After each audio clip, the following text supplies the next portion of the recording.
Pakawalan niyo ako dito! Palabasin niyo ako dito! Tumahimik ka nga dyan! Ang ingay mo! Valerie, patahimikin mo nga itong anak mo! Kung hindi, malilintik ka to sa akin! Hoy Arturo, huwag mo nga sigawan yung anak ko! Eh, ang ingay na itong anak mo eh! Ba't ka talaga?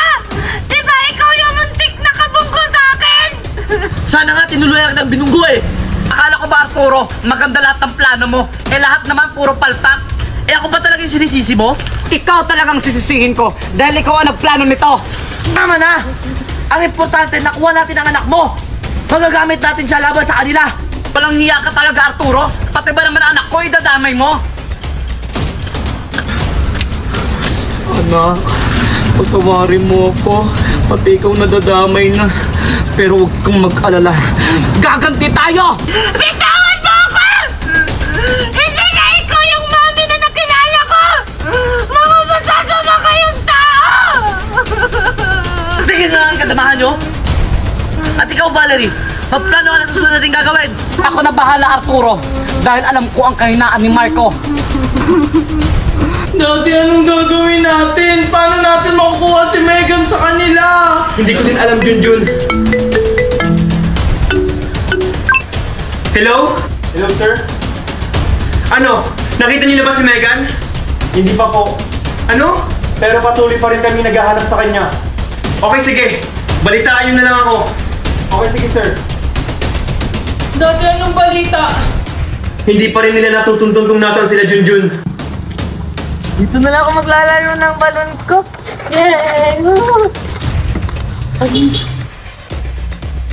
Ano na, yung balon ko napunta sa kabilang bakod. Anong gagawin ko? Ayun, may daanan dun. May balon. Kanino kayang balon yan? Tulong! Nasaan kaya yung balon ko? Sino kaya sumisigaw na humingi ng tulong? Tulong! May Si Megan yun ah! Dito pala nila tinago si Megan! Kailangan tumalaman ni Junjun at ni Tito Marco! Hoy! Ano sinisigaw mo dito? Ang ingay mo para ang aso! Tandaan mo kahit sumigaw ka pa dyan! Walang makakarinig sa'yo dito! Wala akong pakialam sa'yo!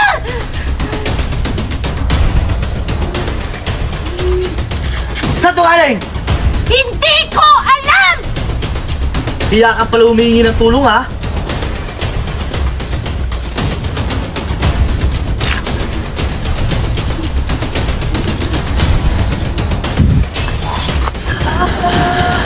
Tito Marco, Junjun! Tao po! Subukan lang nila nasaktan yung anak ko. Junjun, Sir Marco, tao po! Junjun, may tao sa labas. Pagbuksan mo. Kuya si Megan. Sir Marco! Sige po, Daddy.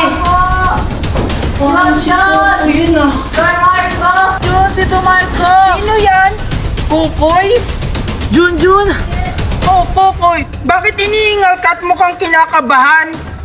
Kasi nakita ko kung saan tinago si Megan! Talaga, Kukoy? Oo!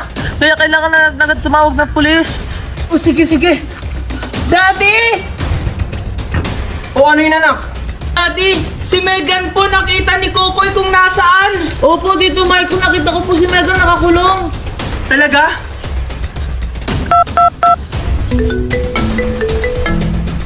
Hello, sir? Hello? May kailangan po ba kayo? Alam na namin kung nasaan si Megan. Humanda na kayo. Okay, sige, sir. Copy. Partner, nakahanap na doon nila si Megan. Maghanda na kayo. Junjun, Kokoy, huwag na kayong sumama para hindi na kayo mapahamak. Ah, Tito, paano niyo po malalaman kung nasan si Megan kung hindi niyo ako isasama? Oo nga pala, sabihin mo na lang sa akin kung saan yung address. Ah, alam niyo po ba yung lumang bahay doon sa kabilang barangay? Yung kinaaling banang? Doon po nila tinago si Megan! Okay, sige. Kukoy, sundan natin sila. Ah, oo, sige, Junjun. Kukoy, hintayin mo ko! Bilisan mo kasi, Junjun, baka mabutan tayo ng daddy mo! O sige, sige. Wait lang, Junjun! Doon nila tinago si Megan! Talaga? O sige, puntahan na natin. Kailangan natin mag-ingat. Marami pa namang bantay si Megan. Baka makita tayo. Sige, tara. Sige, tara. Valerie! Manda ka kasi parang may nakatutod sa atin dito. May nakita kong balon kanina. Ano? Nalintikan na. Ayun si Megan nung nakakulong. Bantay sirado siya. Diyan ka lang, Valerie. Bantayan mo ang anak mo. Tatawagan ko lang yung mga tauhan ko. Bilisan mo! Anong gagawin natin, Junjun? Alam ko na, may plano ako. Sumunod ka lang sa akin. Mami, nagugutom na po ako. Pwede mo ba ako bigyan ng pagkain? Sige anak ha. Wait mo lang ako dyan ha. Kukuha lang ako ng pagkain mo. Umalis na sa Valerie.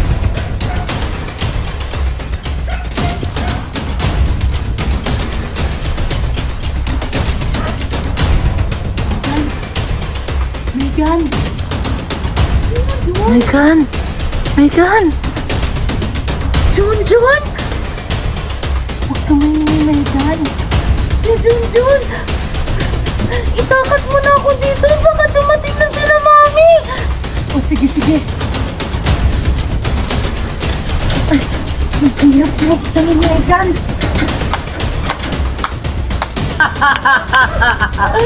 Tito Valerie!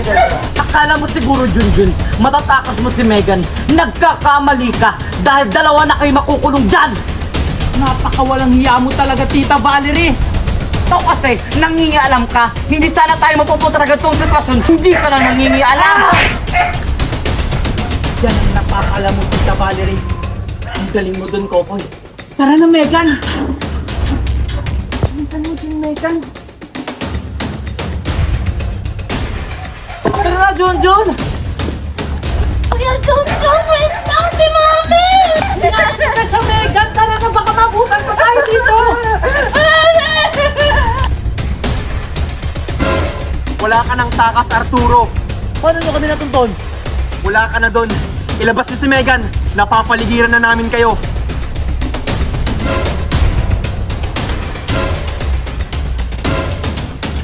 Takpin niyo siya. Yes, sir. Hindi maaari ko.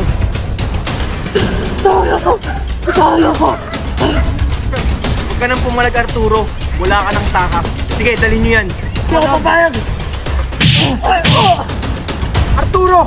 Habulin niyo siya! Walang magpapaputok sa inyo!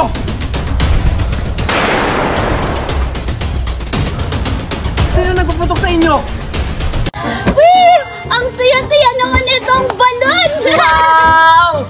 Wow! Ang laki ng binigay na regalo sa akin ni Mami! Sige na, Kiana! Buksan mo na! O sige, Topper! Nagbubukas sila ng regalo! Puntahan ka nga! Ayan, bubuksan ko na! Hi, Kiana! Ano yan? Regalo ba yan? Wala, andyan na naman si Mimay. Gusto niyo tulungan ko kayong magbukas? Magaling akong magbukas! Ay, hindi na, Mimay. Kaya ko na to. Mas gusto ko nga ako yung nagbubukas ng regalo. Eh, ikaw, binigyan ka pa ng regalo ng mami mo? Hindi. Pero may lobo ako. Gusto mo maglaro tayo? Sali kayo? Ako, Mimay, sali ako. Ako mamaya na ako sasali. Bubuksan ko muna yung regalo ko. Mamaya mo na yan buksan, Kiana. Ilagay mo lang muna yan dyan, no? Maglaro muna tayo. Oo nga, Kiana. Mamaya mo na yung buksan. Maglaro muna tayo ni Mimay. Sige na nga.